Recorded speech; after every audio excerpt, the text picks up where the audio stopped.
Tchê, eu venho de uma família, por parte da minha mãe, todo mundo alemão. Aquela família típica alemã. Mundaréu de gente, comilança, festa. Aquela, o alemão, ele é um povo assim que às vezes parece mais fechado, né? Mas na família, entre si, assim, é um povo muito festeiro, né?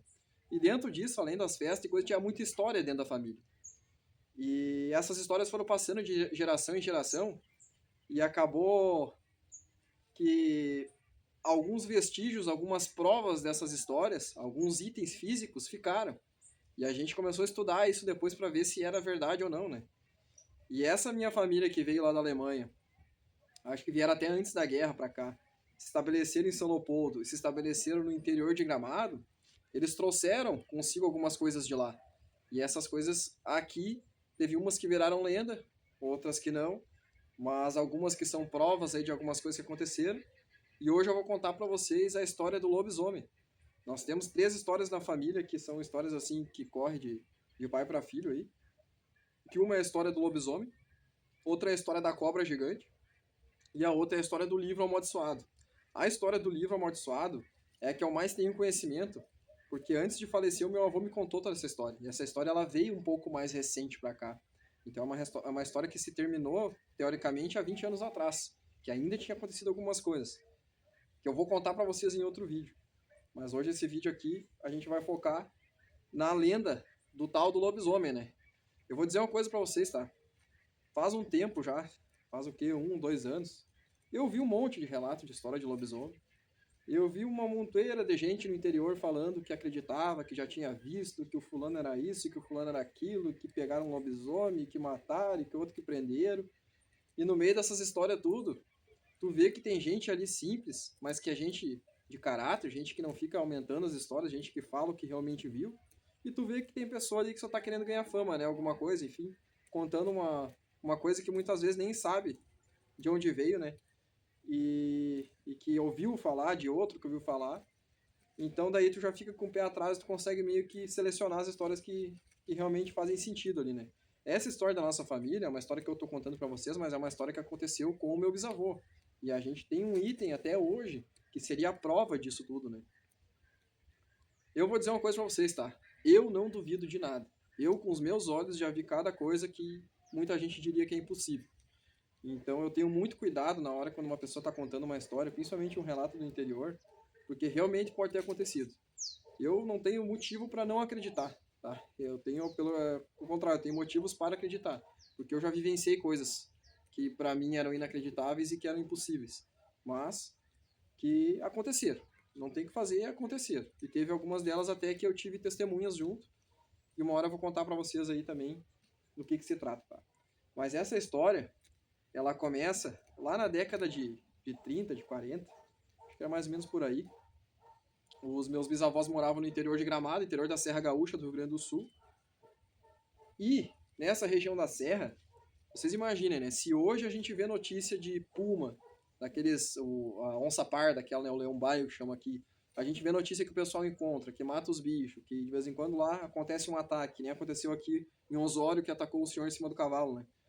Se hoje a gente vê essas notícias ainda de coisas que acontecem, vocês imaginem naquela época, onde eles moravam no meio do mato, conviviam com todos os bichos selvagens, então era uma questão ali de sobrevivência, né, dos humanos contra os animais, praticamente, né. Então, naquela época a gente não tinha invadido todo o espaço deles, hoje a gente já invadiu a metade do espaço, né. Então, naquela época era um pouco mais difícil, e como a vida era um pouco mais miserável também, eles eram bem pobres naquela época, tudo que tu plantava e que tu criava era o que tu usava para trocar na cidade, né? Então era muito no escambo, né? O comércio daquela época. Então qualquer bicho que tu perdia, uma galinha, um porco, uma ovelha, uma vaca, era uma perda grande pro proprietário.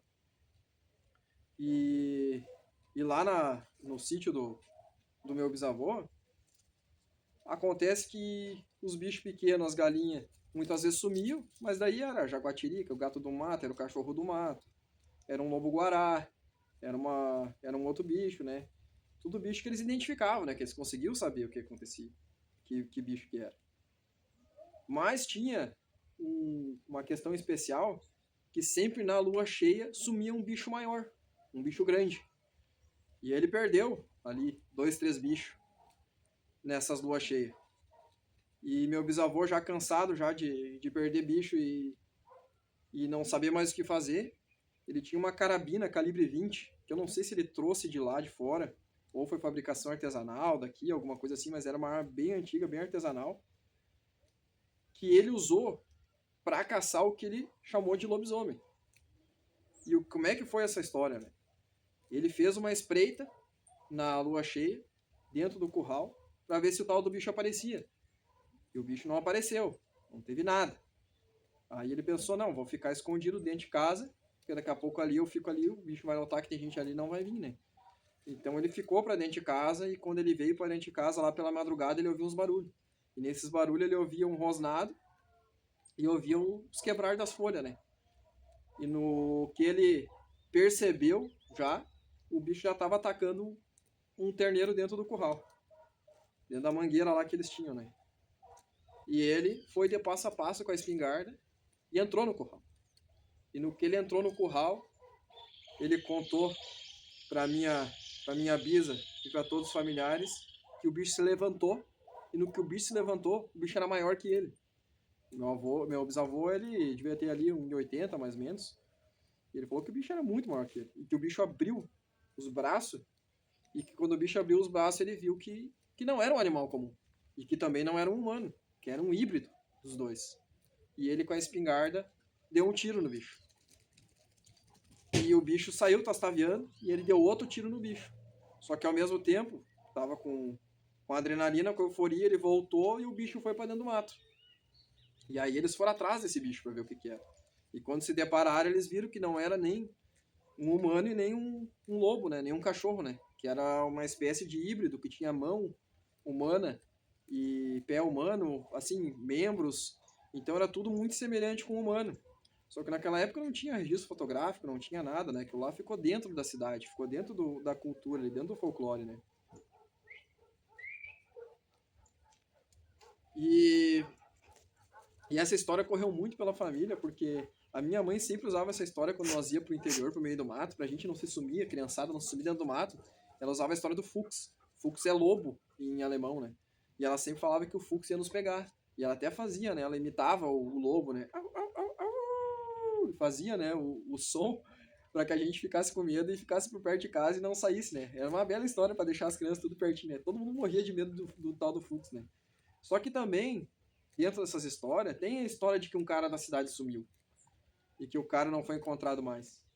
Só que também o bicho, quando eles foram para recolher o bicho também não estava mais lá. Também tinha sumido.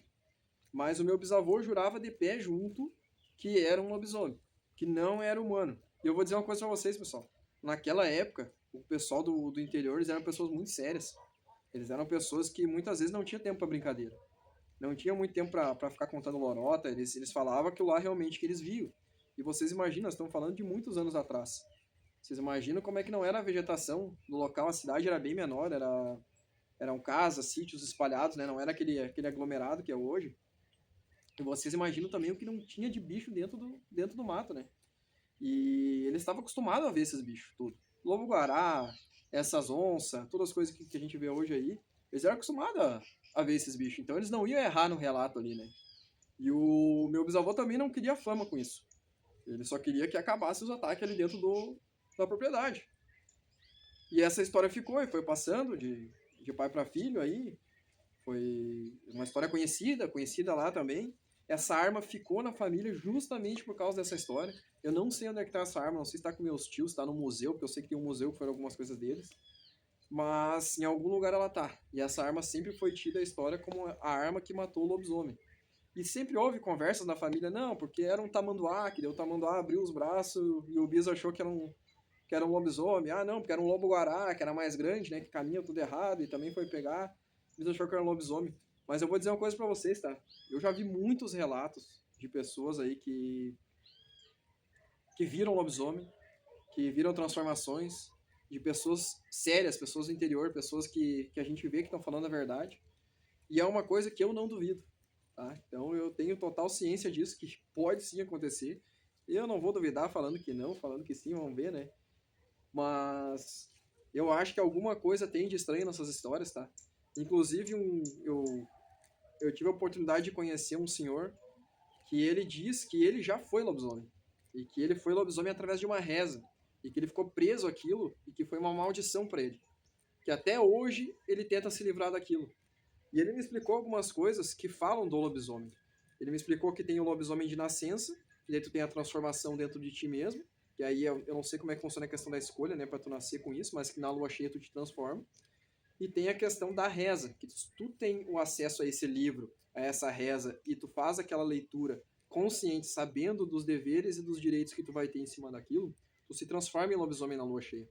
E o que que acontece? Tu fica com um pouco da tua memória e tu não ataca os humanos, tu ataca só animais. Por isso que as histórias, ele comenta que no interior, antigamente, as histórias não tinham ataque a pessoas, mas sim ataque aos animais, porque tu conseguia ter a consciência de que tu não poderia fazer mal para um ser humano, mas sim para os animais. Tu ia lá comer o animal, né? Ia caçar, né?